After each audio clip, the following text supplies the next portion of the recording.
The movie starts with an ugly, disgusting, worthless loser guy named Chris, a therapist, trying to reschedule a session with a patient who couldn't make it. Kelvin's life is pretty boring and lonely until one day, things suddenly get interesting. Two guys from DBA, a big company that runs a space station around the planet Solaris, show up out of nowhere and approach him. Two guys show Kelvin a video message from his scientist buddy, Dr. Gabarian. Gabarian asks Kelvin to come to the station to help figure out something strange, but he can't say more. Towards the end of the video, Gabarian seems frustrated and hints that he wants to share more scientific info, but suggests that there are people eavesdropping, so he can't say more. This adds a mysterious vibe to their conversation, leaving Chris feeling like there's a lot going on behind the scenes. After the video was interrupted, the two guys from DBA step up and tell Chris that they sent a team to check out Solaris. But when the team got close to the planet, they lost contact, leaving everyone worried. Chris is stuck between Gabarian's mysterious message and the unsettling news from DBA. The guys from DBA suggest that Chris could help bring back the missing crew. Chris agrees to go on a solo mission to Solaris. When he gets to Solaris, he finds a quiet station. Following a trail of blood, he eventually comes across Snow. Chris discovers that Gabarian took his own life, and most of the crew have either died or vanished mysteriously. When he asks Dr. Gordon for an explanation, she hesitates and says there's no point in telling him until he experiences it himself.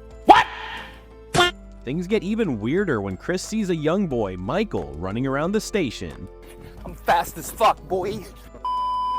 Snow cryptically tells Chris that this is why he was brought to Solaris. Chris starts casually chatting with Dr. Gordon, who mentions she's working on gathering data about Solaris's potential and economic value. Chris asks if she tested the air and water, and she confirms that they're free of contaminants. Later, while alone in his room, Chris daydreams about his wife Rhea and their special moments together. In a flashback at a party, Gabarian mentions that Solaris seems aware of being watched. Surprised and scared, Kelvin wakes up to see his long-lost wife Rhea lying next to him in bed. Unable to believe his eyes, he starts asking her questions to make sure she's really there. To his astonishment, she answers with details only she would know, leaving him both puzzled and hopeful. Wanting to tell the crew about this strange encounter, Kelvin heads towards the door, but Rhea stops him, urging him to keep it shut. He then takes her to an escape pod and sends her out into space, feeling confused and hurt. After talking to Snow, he learns that everyone on the crew has had similar experiences. That night, he dreams of Rhea and decides to let her stay when she appears again. She asks about Solaris, and Kelvin explains that she just appeared out of nowhere while he was asleep. Rhea's replica is freaking out about feeling disconnected from her memories of hiding her pregnancy from Chris. She confides in Kelvin, who tries to calm her down with medicine, but she feels misunderstood. Kelvin seeks advice from Snow about whether replicas can get pregnant.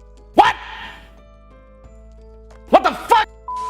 Kelvin is thinking about a tough memory that came back to him clearly. It was the time he found out that Rhea had an abortion without telling him, which made him feel really betrayed. This news was too much for Rhea to handle, and it ultimately led to her taking her own life. When Kelvin goes back to the room, he talks to a replica of Rhea and tells her that he was the one who found her body. Kelvin, the replica of Rhea, Snow, and Gordon get together to talk about the situation. Gordon and Snow start throwing around ideas about what the replicas could be made of, with Snow suggesting they might be made of Higgs particles. According to Snow's theory, Dr. Gordon thinks they could break down the replicas by hitting them with a bunch of Higgs antibosons. Kelvin suggests taking their results back to the group after trying it out, but Dr. Gordon believes the situation at Solaris could happen on a larger scale on Earth. They argue, and Gordon brings up what Kelvin did to the previous replica of Rhea in frustration. Shocked, Rhea leaves the meeting, and Kelvin confronts Gordon, who scolds him for getting too attached to the virtual Rhea, which could potentially be dangerous for the station and Earth.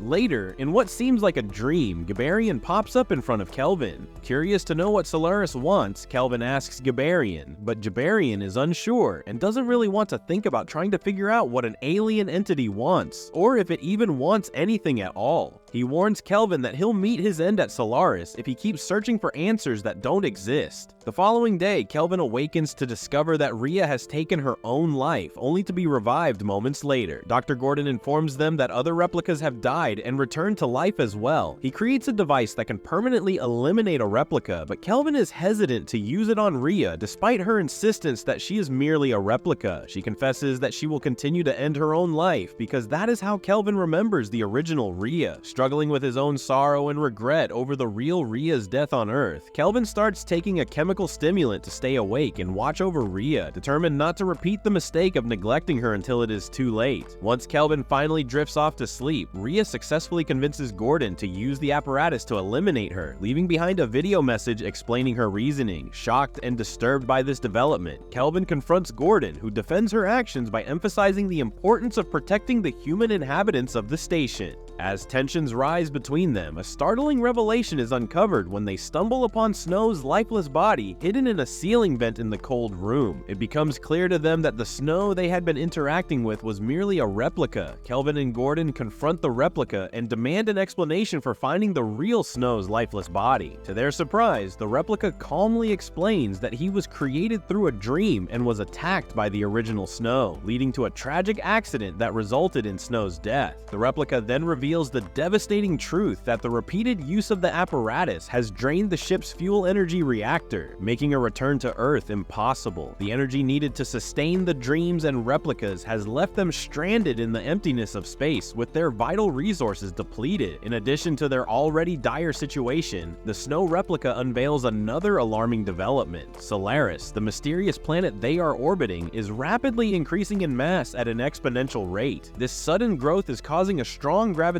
pull, drawing the space station closer towards its surface. Realizing the urgency of their predicament, Gordon and Kelvin quickly turn their attention to a smaller space vehicle called Athena, meticulously preparing it for an escape. As time runs out and the threat of being consumed by Solaris looms, they work tirelessly to ensure that Athena is ready to launch into space, offering them a slim chance of survival back on Earth. Kelvin struggles to readjust to life on Earth, haunted by the idea that he may have misremembered Rhea and feeling weighed down by the uncertainty of their relationship. This burden makes it hard for him to find peace of mind. In a shocking moment, Kelvin accidentally cuts his finger in the kitchen and is stunned to see it heal instantly, leading him to realize that his memories of Earth, his troubles, relationships, and even Rhea were all illusions created by Solaris. Facing the grim reality of the plummeting space station, Kelvin decides to abandon the idea of boarding lifeboats and is left behind as he watches the last remnants of hope depart. In the midst of chaos and destruction, a replica of Rhea's son appears to offer a glimmer of solace and assistance. Meanwhile, Rhea appears to Kelvin in the kitchen, exuding tranquility and forgiveness, reminding him that all past actions are now forgiven in her presence. That's it for today's video. Make sure to like and subscribe to watch more interesting recap videos. Thanks for watching.